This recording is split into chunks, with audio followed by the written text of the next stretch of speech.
Baik, Assalamualaikum warahmatullahi wabarakatuh. Waalaikumsalam warahmatullahi wabarakatuh, Bapak.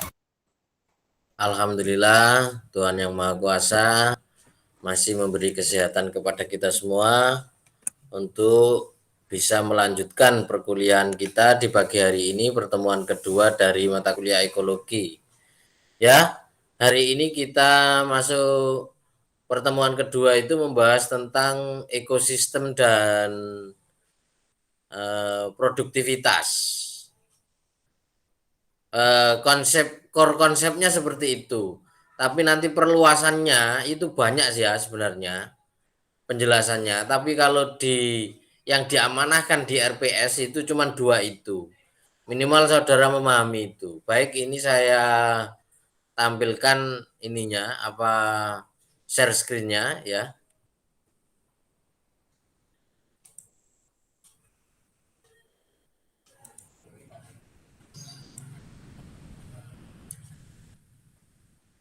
Di situ berkedip-kedip enggak tampilannya?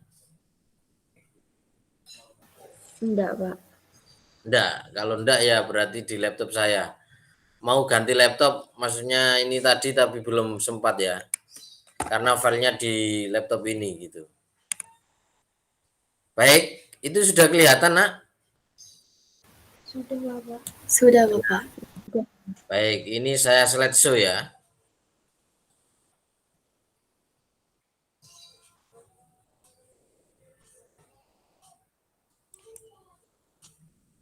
Ya, ekosistem.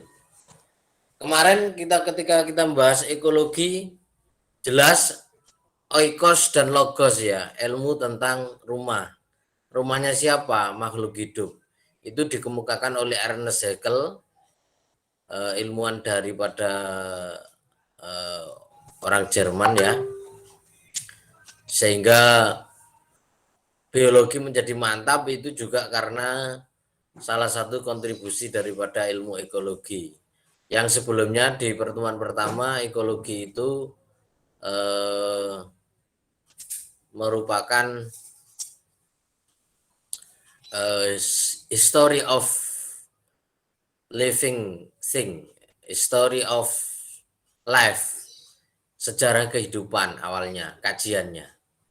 Lah sekarang ekosistem apa namanya ekologi itu ya sebenarnya hakikatnya bicaranya ekosistem. Lah ekosistem itu mau ndak mau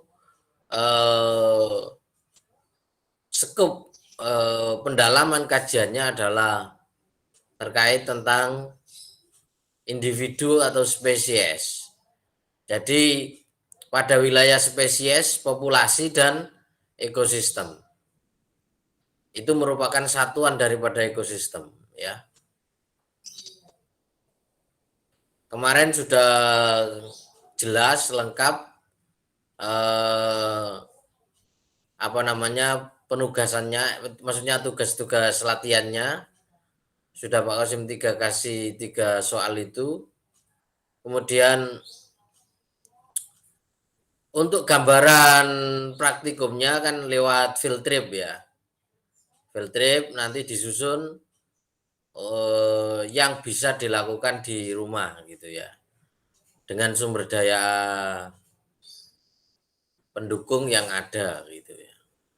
Baik, ini pengantarnya. Dua hal yang harus kita kenali hari ini adalah ekosistem dan produktivitas.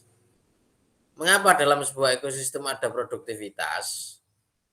Karena suatu proses di alam, baik itu diri kita, itu ada semacam produk sesuatu yang dihasilkan ya. Ada yang sesuatu yang dihasilkan. Lah proses menghasilkan sesuatu itu namanya produktivitas. Lah hasil dari manusia itu apa kira-kira? Itu kalau konteksnya manusia. Tapi kalau untuk tumbuhan, produktivitas itu apa sebenarnya? Ya hasil daripada fotosintesis kalau itu di alam. Hasil dari fotosintesis dan itu bersifat autotrof. Lah produktivitas itu juga bisa berkait dengan biomasa. Jadi apa-apa yang tersimpan di dalam tubuh, yaitu itu produknya. Itu kalau untuk hewan. Tapi kalau untuk tumbuhan ya termasuk tumbuhannya beserta hasil-hasil yang dikeluarkan atau yang diproseskan oleh suatu tumbuhan atau vegetasi.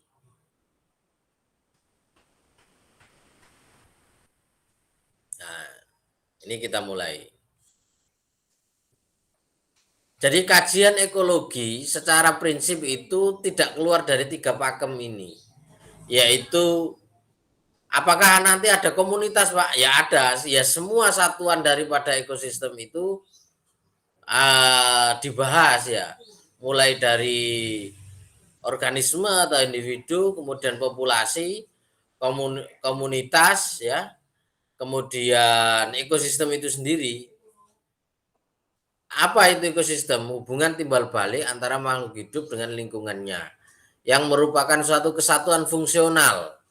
Jadi segala sesuatu itu merupakan struktur dan fungsi. Jadi kalau ekosistem di hutan, ekosistem di mangrove itu merupakan suatu apa? Struktur ya, struktur yang ada fungsinya. Misalkan kalau di mangrove gitu ya, berarti semua interaksi hubungan timbal balik antara makhluk-makhluk yang hidup di mangrove itu yang membentuk suatu fungsional tertentu, yaitu disebut ekosistem. Di dalam tubuh kita sendiri, dalam konteks yang kecil itu pun ekosistem. Misalkan eh, populasi mikroorganisme yang ada di mulut itu merupakan ekosistem bagi siapa? Bagi bakteri, bagi kuman-kuman atau makhluk flora yang lain. Apa namanya? Organisme mikroorganisme yang menguntungkan yang ada di dalam mulut. Termasuk di dalam tangan kita. Itu kalau dari hadis itu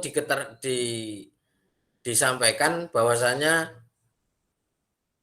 tangan kita itu mengandung suatu bakteri tertentu yang jika dipakai untuk dipergunakan untuk makan ya, maksudnya memasukkan suatu bahan makan ke dalam mulut, maka bakteri-bakteri yang ada yang telah menempel di bahan makanan itu yang kemudian dikunyah oleh mulut itu nanti akan dibantu proses pembusukannya, proses pencernaannya. Di mana? Di dalam lambung. Sampai berhenti di mana? Ya sampai di usus juga gitu. Hakikatnya pembusukan. Setelah diproses kan ya ada zat sisa. Zat sisa itu nanti akan dibusukkan disimpan di organ ekskresi gitu ya. Organ pengeluaran. Apa maksudnya dalam sistem pencernaan itu ada di usus besar ya. Ada di usus besar. Kemudian dibusukkan oleh mikroorganisme yang ada di situ yaitu Escherichia coli, dibantu vitamin dan menghasilkan juga vitamin K kayaknya. Nah, itu pun ekosistem. Ekosistem di mana? Dalam ekosistem mikro yang ada di dalam individu itu sendiri ada suatu tingkatan ekosistem. Nah, sampai buat satu market atau bukan market ya, satu akuarium gitu, ya itu ekosistem. Dalamnya ada air, ada makanan yang kita berikan, ada cahaya yang masuk, kemudian melalui lampu itu, kemudian ada perputaran oksigen di situ. Kemudian di situ kita kasih tanaman kecil-kecilan. Kemudian di situ ada mungkin batu-batuan yang berupa batu koral itu, coral drift itu. atau terumbu karang misalkan. Nah, itu juga merupakan ekosistem dan itu merupakan ekosistem buatan. Terus sawah itu pun merupakan ekosistem buatan. Ada ekosistem alami dan ada ekosistem buatan. Jadi itu seputar ekosistem. Jadi kajian ekologi itu adalah ya ekosistem itu sendiri. Kalau dibahas lebih detail, kemarin kan sudah ketemu sin ekologi sama auto ekologi. Kalau sin ekologi kan membahas hubungan antara makhluk hidup dengan lingkungannya. Berarti secara keseluruhan. Tapi kalau auto ekologi berarti membahas spesiesnya. Itu di slide PPT yang Pak Kusim berikan. Baik. Jelas ya di sini ya. Berarti apa? Hubungan timbal balik antara makhluk hidup dengan lingkungannya yang merupakan satu kesatuan fungsional, komponen yang satu dengan yang lain yang saling berinteraksi membentuk suatu sistem. Jadi merupakan sistem. Kalau diberikan sistem berarti ada istilah raw material atau input, kemudian processing, kemudian produk ataupun output. Produknya dalam bentuk apa? Ya panas, hilang dalam bentuk panas, bekerjanya suatu proses, itu outputnya. Produknya, termasuk yang dikeluarkan maupun yang disimpan. Lah yang disimpan itu namanya biomasa. Oke, lanjut. Komponen ekosistem. Nah, ini semua komunitas plus lingkungan abiotik. Komunitas tidak kumpulan antara populasi yang satu dengan populasi yang lain. Itu sudah jelas. Materi ini sebenarnya sudah ada di di biologi umum, cuman ini tinggal ditambahi. Lebih mendalam, lebih meluas dan mendalam. Meluas bisa berarti mendalam dan mendalam bisa berarti meluas. Ya. Yang jelas semua makhluk hidup, ya, lingkungan biotik itu semua makhluk hidup. Jadi yang tidak hidup berarti tidak makhluk hidup. Mohon maaf Pak, menyela. Oke. Slide-nya ini belum ganti Pak, masih di slide kedua tentang ekosistem. Terima kasih.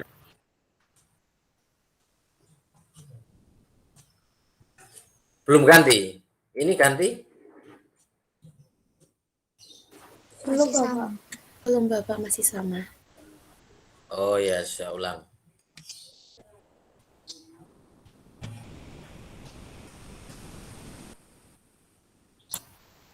Bisa? Sekarang ada di slide komponen ekosistem Bapak. Ya, betul berarti. G. Ya. Ya ini. Lingkungan abiotik semua komponen yang tak hidup, ya. Suhu, cahaya, air dan kelembapan udara. Tanah. Ini sudah familiar ya, Saudara ya. Tidak perlu Pak Kosim perluas. Ini sudah ganti, Nak? Sudah ganti? Bapak. Masih komponen ekosistem. Oh, enggak bisa di itu ya. Masih di komponen ekosistem. Sekarang sudah di. Ya ini maksudnya tingkat organisasi ini. G. Harus satu persatu. Ini sudah keluar?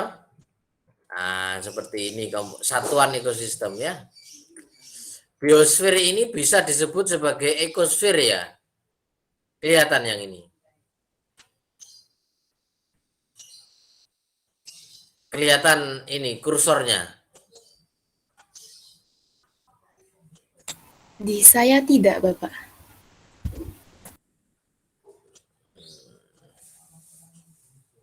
Ya, artinya mulai dari pada individu, populasi, komunitas, ekosistem, dan biosfer itu adalah satu kesatuan tingkat organisasi kehidupan. Ini belum utuh, nah ada yang lebih kompleks lagi. Dimulai dari pada atom, diakhiri dengan bioma.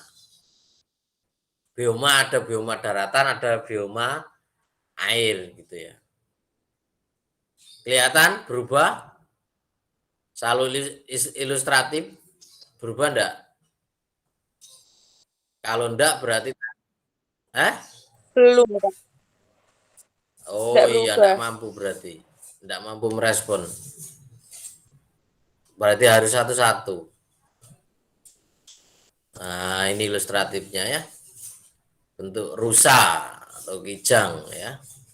Ini organismenya, individunya, ini populasinya, ini komunitasnya bersama apa? Tumbuhan bersama apa ini? Kalau community bersama pepohonan. Kemudian rumput, ini rumputnya kering mungkin ini. Terus habis itu bersama air juga, minum air. Kalau kamu nanti ke daerah Baluran, kalau seandainya tidak masa pandemi, itu di padang savananya, padang rumputnya itu, yang itu biasanya dikasih lubangan-lubangan, kemudian dikasih air sebagai tempat minum rusa-rusa yang tinggal itu.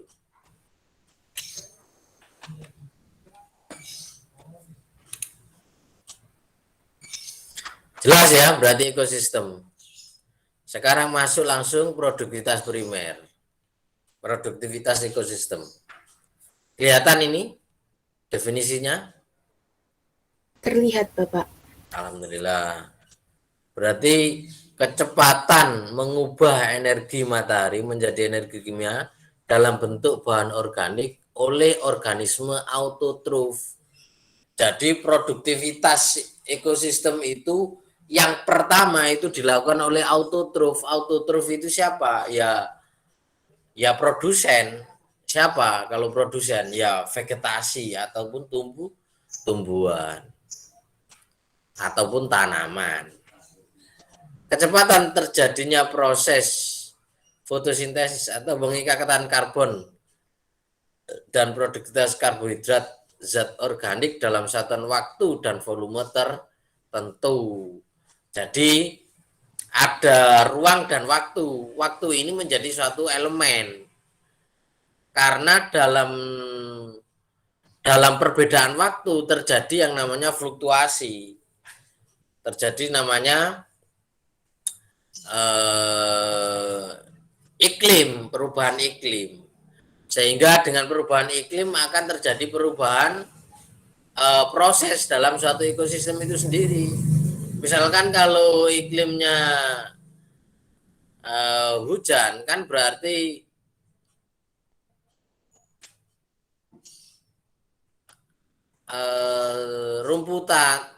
rumput-rumputan, tumbuhan itu ya otomatis tersedianya air yang cukup dan terjadinya proses fotosintesis yang baik, maka ya akan menjadi hijau merona gitu ya. Tapi kalau musim kemarau ya tentunya rumput-rumputan ikut kering gitu. Terus produktivitas primer kotor. Seluruh bahan organik ini produktivitas primer ini dibagi lagi. Ada kotor, ada bersih. Jadi kalau kotor itu keseluruhan yang dihasilkan oleh proses fotosintesis pada organisme autotrof. Jadi seluruh bahan organik yang dihasilkan dari proses fotosintesis organisme autotrof. Seluruh bahan. Kalau yang bersih apa? Berat kering dari organik yang tersimpan. Berarti apa? Kalau berat kering itu ya otomatis ini apa? Kalau sudah menjadi abu itu berat kering yang paling kecil itu. Jadi semua bahan organik yang sudah menjadi abu itu. Kalau itu bagi tumbuhan ya yang terbakar gitu ya. Atau berat kering itu yang sudah katakanlah daun gitu ya. Daun itu kalau sudah jatuh, kalau daunnya dari sisi daunnya itu sudah merupakan produktivitas primer. Berat kering daun misalkan. Nah, itu sudah produktivitas primer. Bersih maksudnya. Karena berat kering tidak menyimpan air lagi. Tapi kalau ini kan keseluruhan. Nah, produktivitas primer perairan.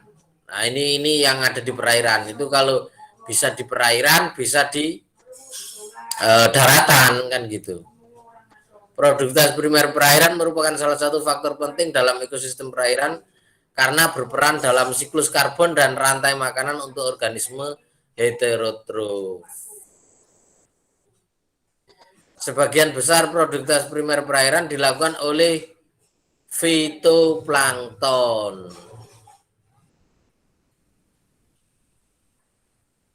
Fito itu artinya tumbuhan, plankton itu tumbuhan yang melayang. Lah, plankton itu hewan-hewan yang melayang di perairan. Semua organisme kalau bersifat planktonik itu kecil sekali. Lah yang bisa melakukan proses fotosintesis ya fitoplankton. Tapi kalau tidak melakukan fotosintesis ya itu biasanya zooplankton. Biasanya fitoplankton dimakan oleh zooplankton dimakan oleh ikan kecil dimakan oleh ikan besar. Nah, itu urutan daripada rantai makanan.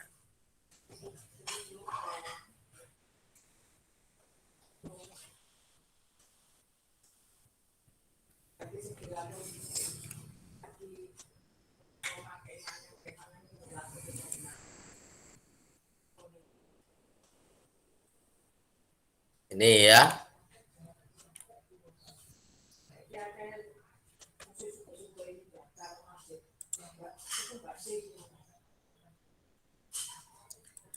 Selain produktivitas primer, ada produktivitas sekunder, yaitu apa? Kecepatan energi kimia mengubah bahan organik menjadi simpanan energi kimia baru oleh organisme heterotrof. Apa bedanya dengan yang tadi? Dengan yang primer? Ini dari sisi kecepatan energinya.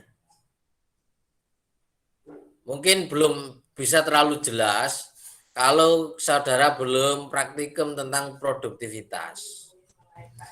Intinya kalau mau ngomong sederhana gitu ya, produktivitas itu segala hal yang dihasilkan oleh suatu ekosistem di dalam ekosistem itu sendiri. Intinya itu di situ. Lah yang dihasilkan di situ apa? Terutama oleh makhluk produsen. Oke, saya skip. Saya lihatkan yang primer dulu tadi. Kecepatan mengubah cahaya matahari menjadi energi kimia dalam bentuk bahan organik oleh organisme. Terus kalau yang primer apa sekunder oleh heterotrof. Tadi autotrof. Jadi perbedaannya di sini. Kelihatan ya? Tadi dilakukan oleh siapa produktivitas primer itu? Primer itu artinya kan awal ya, Nak ya. Ini heterotrof. Tapi kalau yang tadi organismenya autotrof. Terus ada efisiensi ekologi juga. Perbandingan produktivitas bersih dan antara satu tingkat trofik ke tingkat trofik berikutnya. Ini disebut efisiensi ekologi. Produktivitas primer bersih dan produktivitas primer kotor.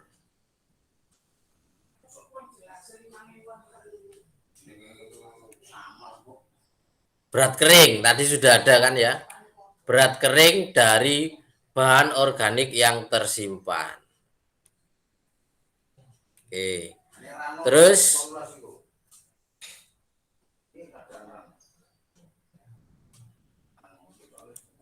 faktor-faktor yang mempengaruhi produktivitas yaitu suhu. Secara langsung suhu berperan dalam mengontrol reaksi enzimatik dalam proses fotosintesis.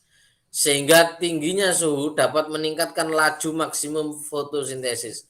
Sedangkan secara tidak langsung misalnya suhu berperan dalam membentuk stratifikasi kolom perairan yang akibatnya dapat mempengaruhi distribusi vertikal fitoplankton.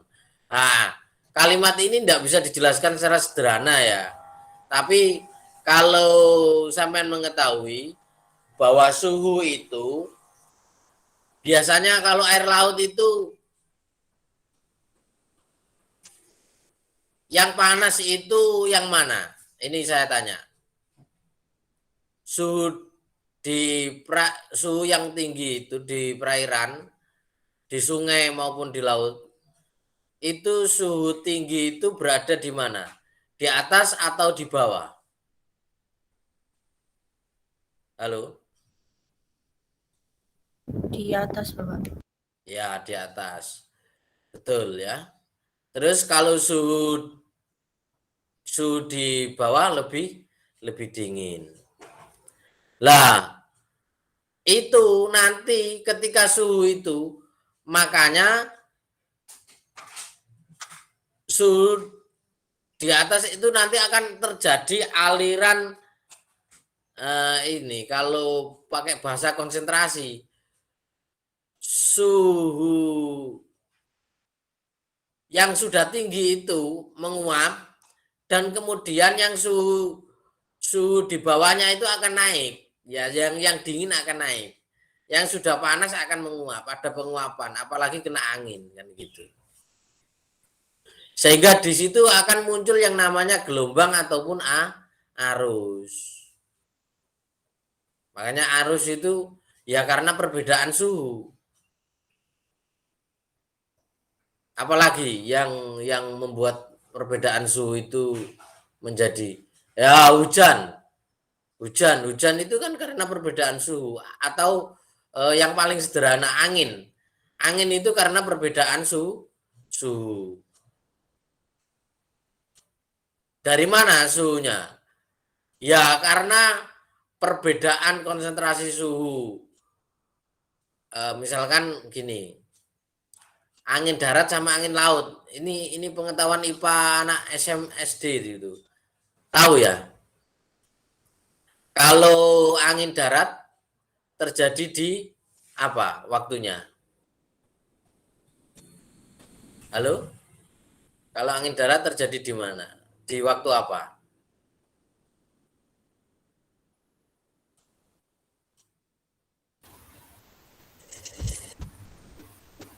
Angin darat terjadi di waktu apa? Terus angin laut terjadi di waktu apa? Dalam angin darat. Ulangi nak. Angin darat di malam hari. Nah, Kalau angin laut itu di pagi atau hari. siang. Yeah. Ya betul. Ya karena panas yang sudah diperoleh di apa namanya pada malam hari itu disimpan oleh daratan, kemudian didistribusikan ke laut. Akhirnya angin darat itu, makanya orang nelayan itu biasanya melakukan proses melayan ya atau mengambil ikan itu biasanya malam hari, pulangnya pagi hari karena dibantu oleh angin. Lah angin laut sebaliknya, siang hari panas matahari diserap oleh ini air gitu ya, sehingga terjadi pada waktu siang hari angin lautnya. Terus cahaya. Kenapa cahaya? Cahaya itu ya karena cahaya, di dalam cahaya ada gelombang elektromagnetik dan ada semacam bentuk-bentuk sinar yang bermacam-macam sehingga di sana mengandung energi. Lah energi-energi tertentu yang dibutuhkan oleh fotosintesis bisa ditangkap. Nah, ini kalau yang P680 sama P700 itu loh. Kalau yang pada tumbuhan. Air, curah hujan, kelembapan, nutrien, tanah, dan herbivore. Baik, itu faktor-faktor yang mempengaruhi produktivitas. Terus cara menghitung produktivitas bagaimana? Ini, kelihatan? Kelihatan cara menghitung produktivitas? Iya, dilihat Bapak. Ya, produktivitas primer bersih lah yang dicari itu biasanya. Produktivitas primer bersih itu dalam bahasa Inggrisnya net primary productivity. Itu apa? Gross primary productivity, pertumbuhan produktivitas primer secara keseluruhan dikurangi respirasi. Produktivitas primer kotor dikurangi respirasi. Intinya itu. Respirasi kan aktivitas kehidupan yang butuh yang namanya energi. Sehingga produktivitas primer bersih adalah fotosintesis gitu saja. Gross primary productivity, yaitu fotosintesis dikurangi respirasi. Itu cara menghitung produktivitas. Nah, ini referensinya. Nah, ini yang satuan belum tampil ya. Nah, ini referensinya di sini kalau kamu mau lihat ya. Nah, ini ya referensinya.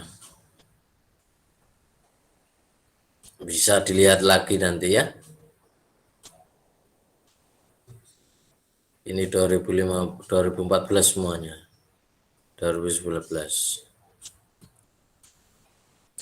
Terus satuan ekosistem. Nah, ini sudah tidak perlu Pak Kusim jelaskan kan ya. Ini sudah mengertilah. Tapi ada semacam poin-poin tertentu ya. Populasi, di dalam populasi menempati kurun waktu tertentu. Makhluk hidup yang ada di suatu tempat dan waktu tertentu mengandung apa saja kepadatan populasi, jumlah individu sejenis pada waktu tertentu persatuan luas. Nah, jadi kalau misalkan contohnya sederhana, kepadatan populasi dosen prodi pendidikan sains IPA. Ya artinya satu orang itu menempati 2 meter persegi itu dalam satu ruangan. Misalkan, nah itu namanya kepadatan populasi. Kalau jumlah dosennya banyak, ya enggak bisa, enggak muat. Nah, sama seperti itu. Kemudian distribusi populasi, persebaran individu-individu sejenis pada suatu tempat-tempat tertentu. Ini distribusinya ada di mana saja.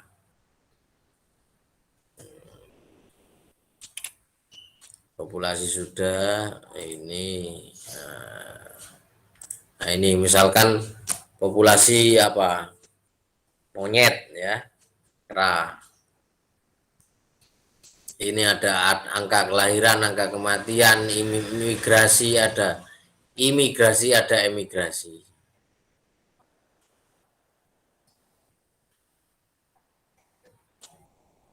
Ada yang masuk dan ada yang keluar.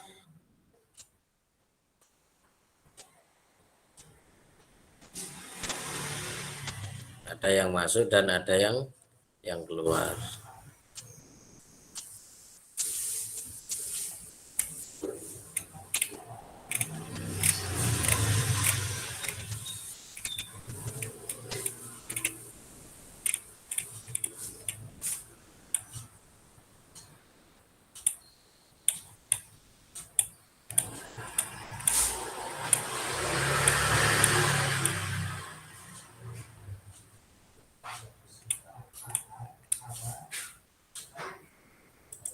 Ini macam-macam interaksinya dalam suatu ekosistem. Kelihatan, Nak? Iya Bapak, terlihat. Alhamdulillah ya. Kompetisi, ya, ada anggota populasi bertambah, kebutuhan hidup tidak terpenuhi. Ya, kita ini termasuk begitu. Kompetisi, ya. Tapi di dalam kompetisi ada kolaborasi sebenarnya. Jadi hukum itu stabil sebenarnya. Tidak semuanya kompetisi, pasti kerjasama. Jadi kalau kita melihat sisi kompetisinya saja nanti tidak seimbang nanti. Artinya kan membutuhkan ini. Tapi kompetisi adalah juga hukum alam. Ini kompetisi intraspesifik, kompetisi antar individu dalam populasi. Ya sederhananya seperti ini. Sampean mahasiswa pendidikan sains, ya. Sebenarnya kompetisinya nanti kalau keluar itu adalah memperebutkan sejumlah sumber daya yang sama untuk melangsungkan kehidupan. Apa? Jadi guru IPA SMP ya. Kompetisinya dengan siapa sebenarnya? Ya antar mahasiswa pendidikan IPA di seluruh tempat atau wilayah di situ ada. Tapi itu kan konteks manusia saja di dalam berpikir secara linier gitu ya. Tapi berpikir secara holistik, rezeki itu miliknya Tuhan, jadi ya kerja itu bisa apa saja kan gitu. Yang penting halal kan. Enggak harus sesuai dengan jurusan kita, tapi kalau sesuai ya alhamdulillah kan gitu. Oke. Ya, macam-macam interaksi sudah. Ini masih ada interaksi antar populasi. Tadi kan kompetisi, ada predasi.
Putus ya ternyata.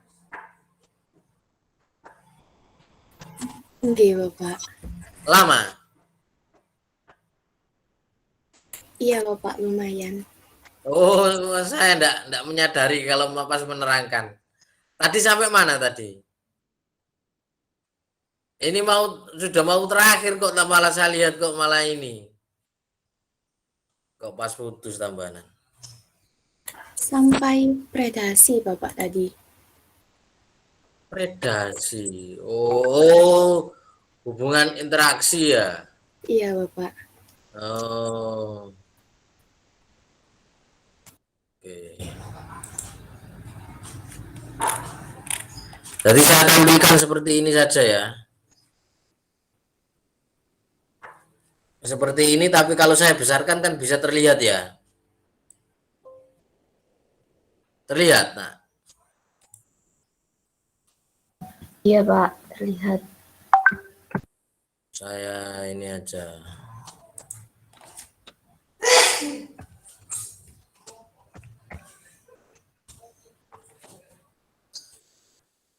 Oke.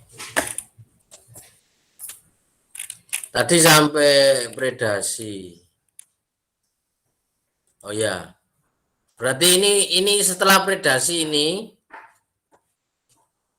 interaksi antar populasinya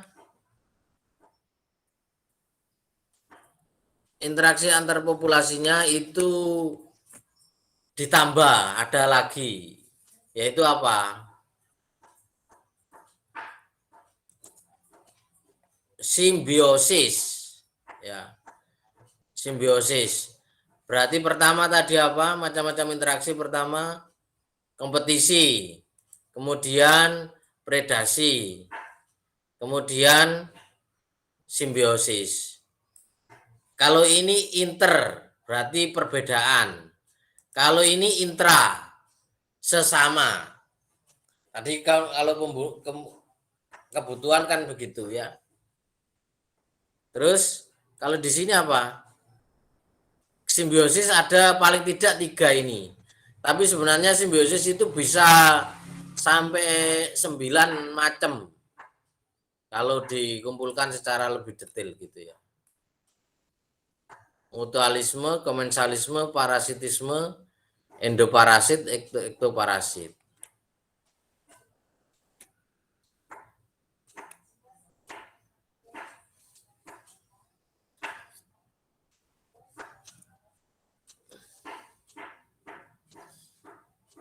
Ini hewan apa kira-kira?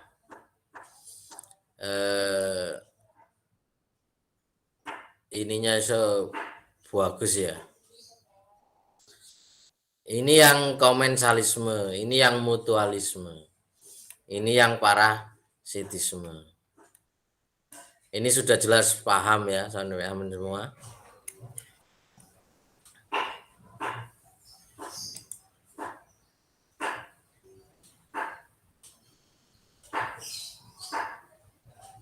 Berdasarkan peran ada ini, produsen, konsumen, decomposer, detritivore.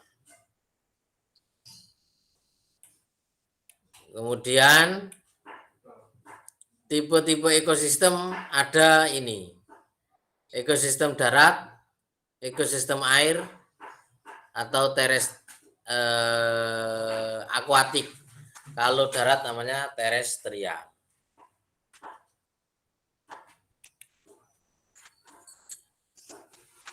Selanjutnya yang ini sudah tidak perlu.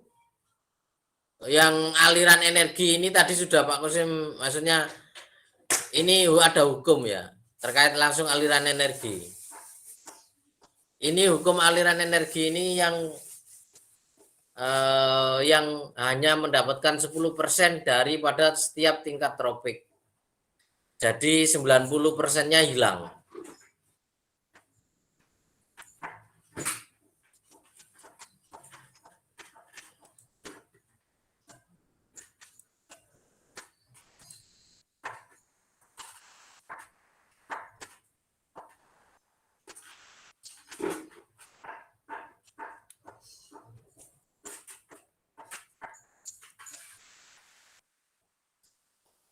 sehingga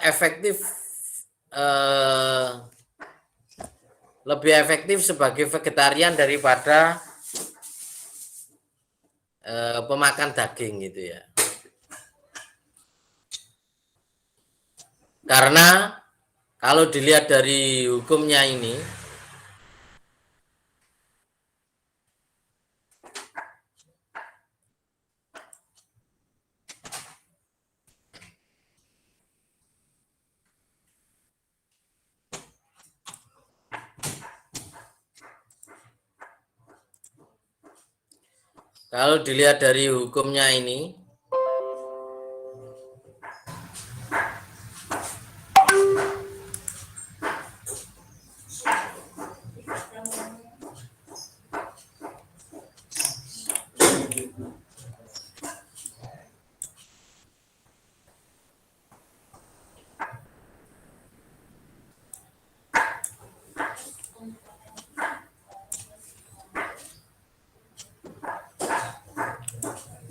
ya, kalau dilihat dari hukumnya ini, pemakan konsumen primer itu mendapatkan 1000 kilokalori per meter persegi per tahun. Ya. Jadi kalau dilihat dari sini, kemudian kalau yang makan belalang, misalkan ini tikus gitu ya, makan belalangnya, ya cuman mendapatkan 100. Terus tikus dimakan ular, ular mendapatkan 10 kilokalori. Berarti lebih efektif makan produsen daripada konsumen-konsumen selanjutnya dalam mendapatkan energi. Dari mana itu? Oleh karena itu apa? Konsekuensinya tumbuhan itu harus lebih banyak daripada, atau produsen harus lebih banyak daripada konsumen untuk menyokong kehidupan masing-masing tingkat tropik yang berbeda. Saya kira ini untuk daur biogeografik belum dulu ya. Untuk daur biogeografi ya. Yang ini belum dulu. Biogeokimia ya. Yang ini bahasa Indonesia dari penjelasan yang tadi, produktivitas primer tadi. Ada kotor, ada bersih. Terus cara menghitungnya. Jadi seperti itu yang bisa Pak Qasim sampaikan. Kalau ada pertanyaan dipersilakan. Monggo.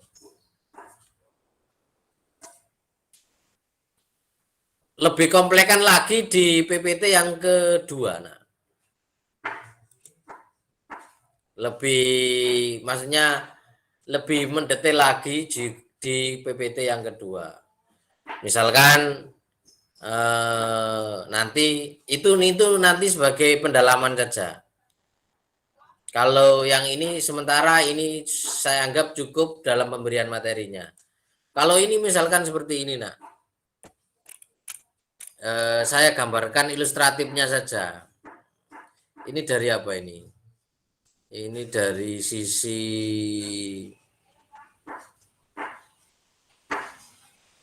terminologi ekosistem itu sendiri. Diajukan oleh itu tahun 1935. Misalkan ini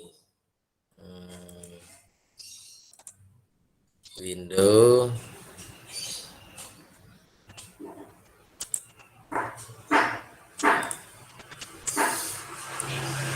ya, ini dari sisi sejarahnya misalkan ya, dari sisi sejarahnya terminologi ekosistem itu diajukan tahun 1335 oleh A.G. Tinsley, British ecologist, dari seorang ilmuwan ekologi dari Inggris. Ini salah satu contoh saja. Terus misalkan dari sisi skema, gitu ya. Ini. Jadi ekosistem itu mengandung apa saja sih sebenarnya? Nah ini. Kelihatan nak ini? Halo? Kelihatan, Pak. Ya, jadi ada bumi, Earth System Science. Berarti tanah ini juga sangat berpengaruh. Otomatis karena ekosistem itu berada di landscape gitu ya. Ada klimatologi, ada hidrologi, ada soil science. Ada soil science itu ilmu tentang tanah, ada geochemistry, itu tadi aliran energi. Ada populasi ekologi sendiri, terus ada community ekologi. Jadi ini yang dibahas di dalam ekosistem. Ada konteks, ada mekanisme. Kalau ke atas ini berkaitan dengan konteks. Kalau ke bawah berkaitan dengan mekanismenya. Konteks dan mekanisme ini berlangsung maksudnya di dalam ekosistem daripada ekologi. Ini sebagai pendalaman, saya kira cukup penyampaian materi hari ini. Karena kalau terlalu banyak ya boring gitu ya. Karena ini bisa saudara baca sendiri. Bergantung kesenangan sampean membaca. Karena kemampuan kecenderungan orang itu ada, kalau yang tipenya kan visual kinetic visual kinestetik sama motorik. Auditory, VAK, visual, auditory, sama kinestetik. Itu biasanya dimulai dari membaca. Lah kinestetiknya paling tidak gerak-gerak kursor ini, gerak-gerak mimik Pak Kosim tadi membantu untuk memberikan pressure memori supaya dapat dimengerti dengan baik. Aksentuasi suara itu juga penting. Baik, itu yang bisa Pak Kosim sampaikan. Kalau ada pertanyaan, Pak Kosim persilahkan.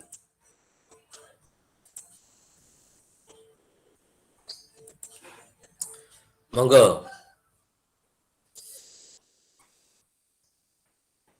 Jadi tidak utuh 3 SKS. Izin bertanya, Bapak. Ya, silakan Mas. Izin bertanya, kan ini ekosistem ya, Pak ya, mengenai tentang ekosistem. Nah, Ya. apakah ekosistem itu akan bisa mengalami kerusakan atau kehancuran, dan juga apakah bisa terjadi kebangkitan gitu, Pak?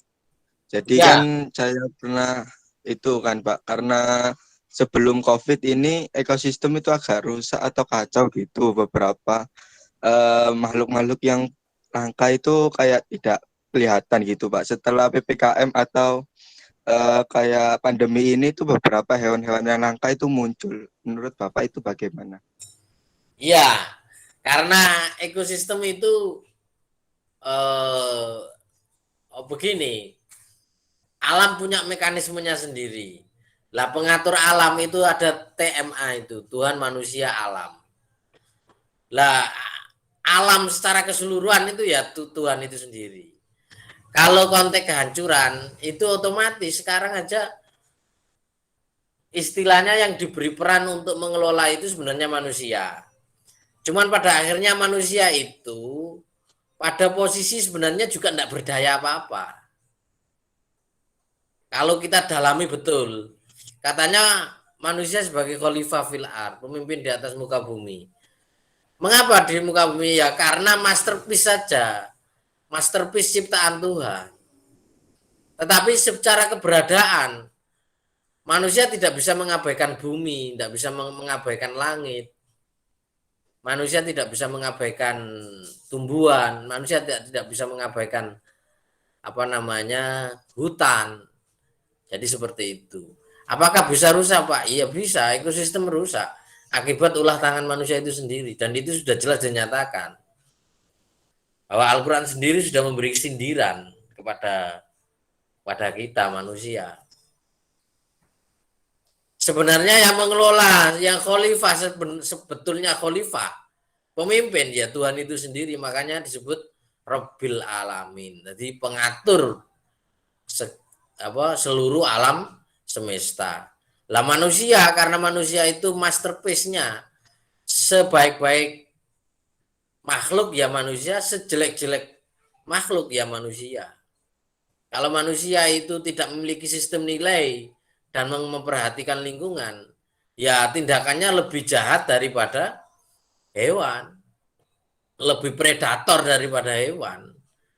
Maka ada konsep homo homini lupus itu, manusia makan manusia itu.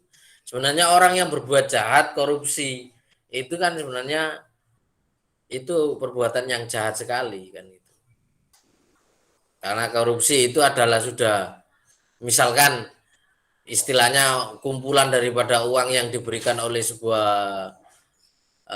organisasi kemasyarakatan maupun kenegaraan yang terkumpul menjadi satu, yang disuruh ngelola oleh suatu kementerian atau departemen, tapi malah terkorupsi oleh para pimpinan atau pejabat itu sendiri. Berarti itu kan uangnya siapa? Ya uangnya rakyat kan, uangnya orang banyak kan. Berarti kan mencuri itu. Saya kira seperti itu Mas Safi'i Habibi Mahendra. Matur suwun Mas atas pertanyaannya.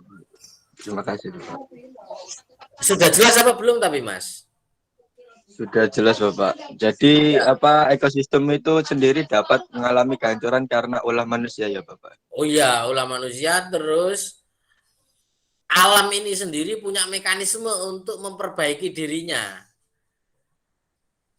Artinya termasuk kenapa virus itu kok bisa muncul? Ya bisa jadi ulah tangan manusia, bisa jadi karena misalkan ada semacam faktor pendukung, misalkan suhu, iklim atau pemanasan global itu bisa menjadi satu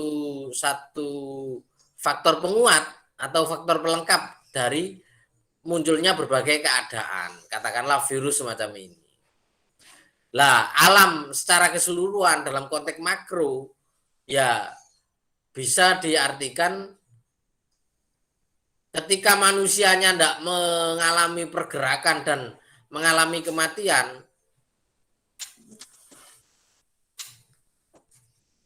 secara mobilitas yang tinggi sehingga memungkinkan untuk suatu ekosistem yang lain bisa berkembang.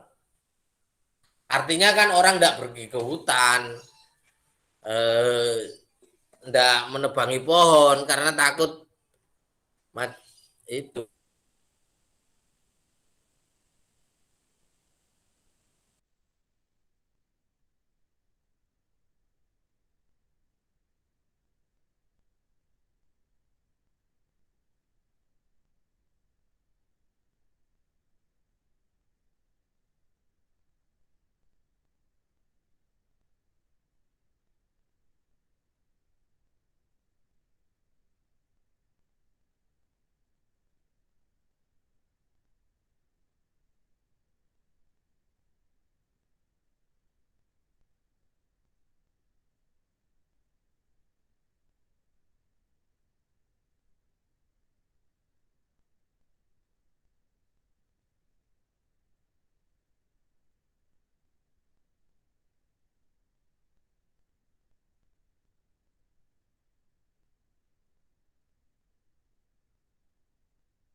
Mohon maaf Bapak, masih mute. Oh, masih mute ya.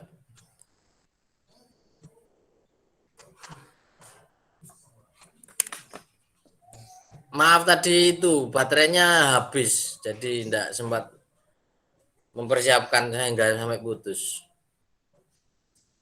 Secara prinsip ini materi sudah Pak Kusim sampaikan. Kalau ada pertanyaan lagi dipersilakan. Kalau tidak ya bisa diakhiri. Ini kita yang penting jalan gitu ya. Pelan-pelan, sepenting senang, bahagia untuk memperoleh informasi atau tambahan-tambahan pengetahuan. Kalau ada pertanyaan dipersilakan. Roti sing Pedang Sari ya.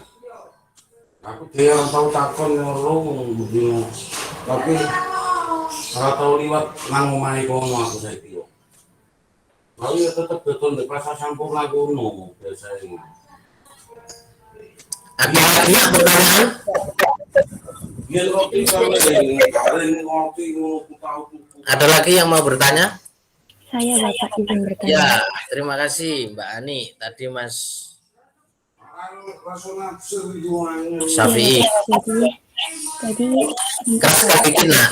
kan, ya.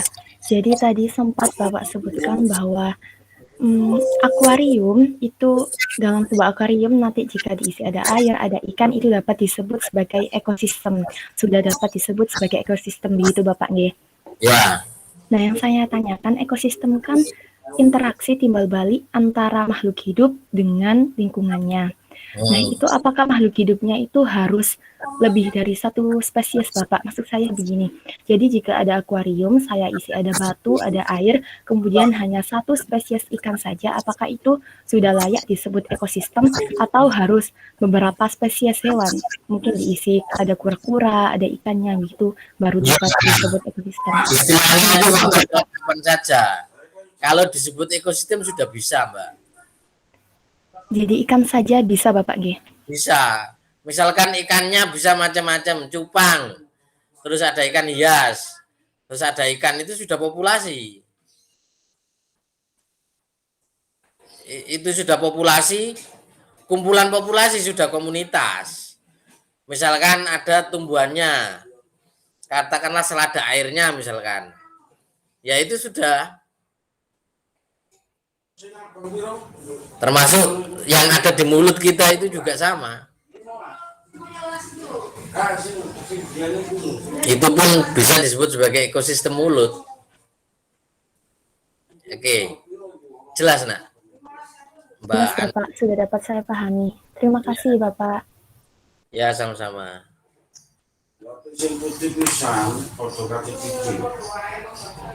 Ada lagi? Yang penting dibaca ya. Yang penting dibaca apa file yang diberikan oleh Pak Kusim tadi. Itu menggunakan bahasa Inggris yang file pendalaman. Yang awal itu belum. Itu enggak bahasa Inggris ya. Apalagi anak U ya, seharusnya bahasa Inggris ya saya. Tapi Pak Kusim enggak terlalu pandai bahasa Inggris.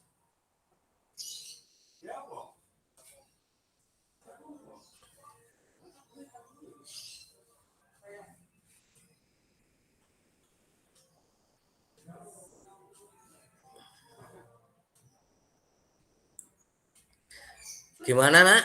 Mas sudah dianggap cukup apa belum?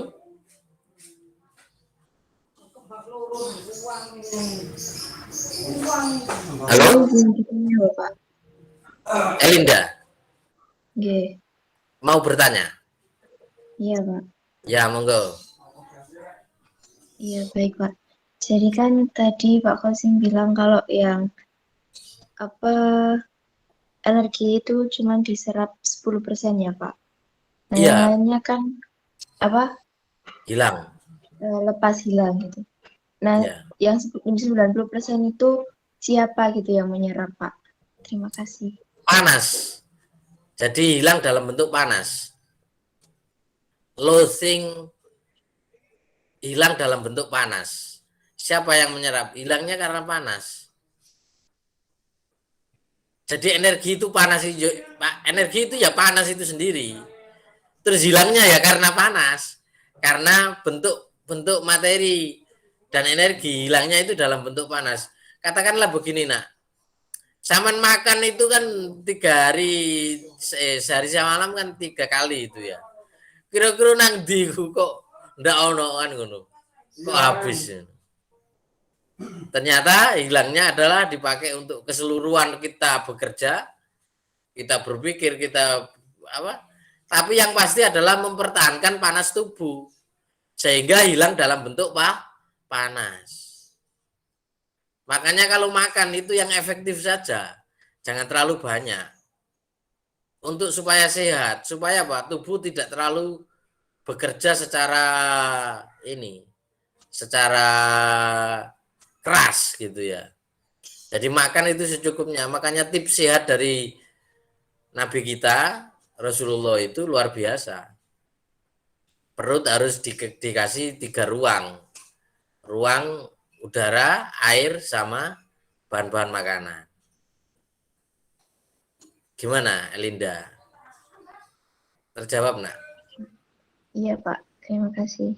Hilangnya dalam bentuk panas.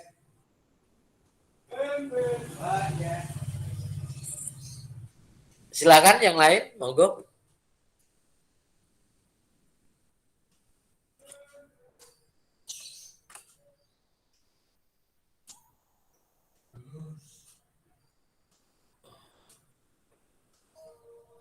Ya, baik. Disimpulkan saja ya.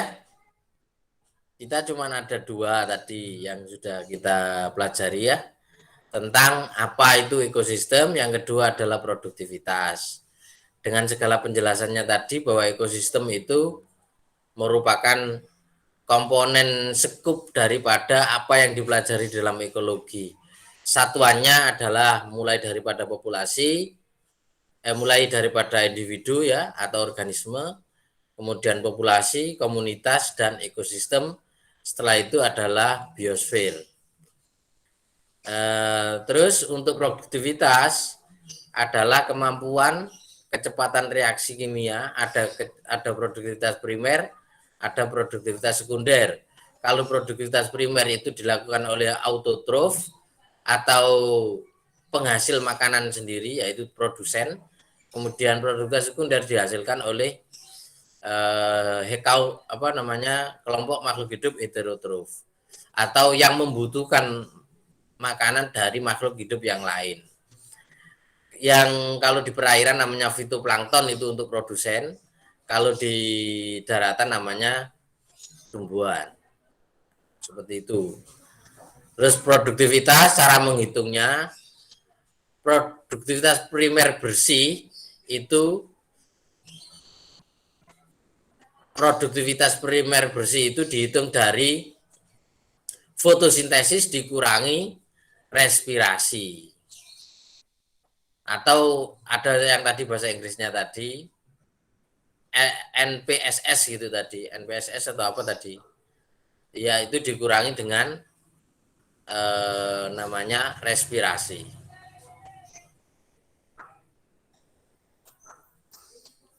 Itu rangkumannya.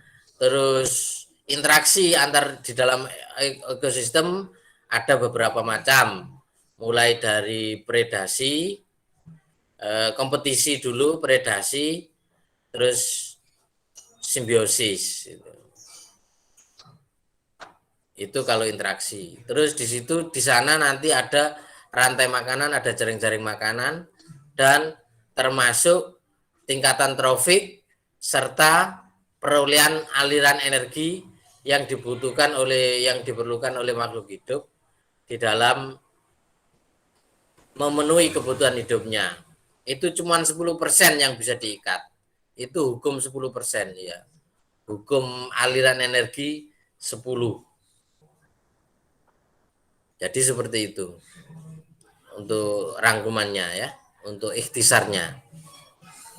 Ada lagi? Kalau memang sudah tidak ada ya bisa diakhiri. Sementara belum Pak Kasim beli tugas.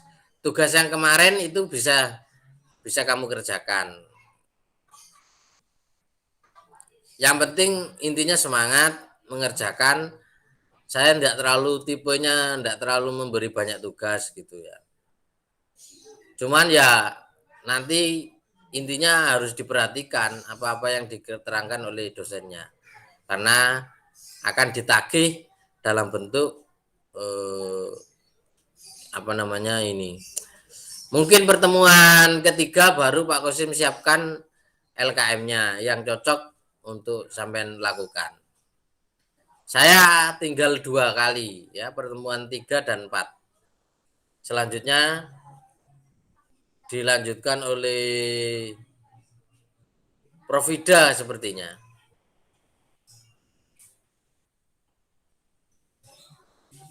Baik, seperti itu ya nak. Ada lagi yang mau sebelum ditutup?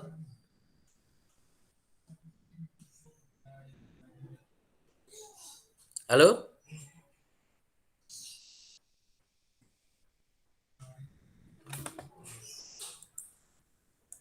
Sepertinya belum ada, Pak. Lah ya, berarti sudah enggak ada pertanyaan ya? Nggih, Bapak. Ya, baik. Berarti kita akhiri dulu perkuliahan kita. Ini posisi 8.26. Berarti sudah secara timing sudah enggak terlalu ini. Sebenarnya sampai 9.30 sih sebenarnya. Cuman ya kita menghemat energi saja. Yang penting belajar itu berkesan gitu ya. Dan mengerti. Enggak sekedar kalau bahasa Jawa ini meme terus lali kan gitu, terus lupa. Tapi betul-betul sebuah konsep itu kita benamkan di dalam pikiran dan hati kita. Kita coba penjelasan-penjelasan itu kemudian kita refleksikan. Baik, terima kasih atas perhatiannya. Pak Kosim mohon maaf kalau ada kesalahan, saya akhiri. Wassalamualaikum warahmatullahi wabarakatuh. Waalaikumsalam warahmatullahi wabarakatuh. Terima kasih Bapak. Terima kasih, Bapak. Ya.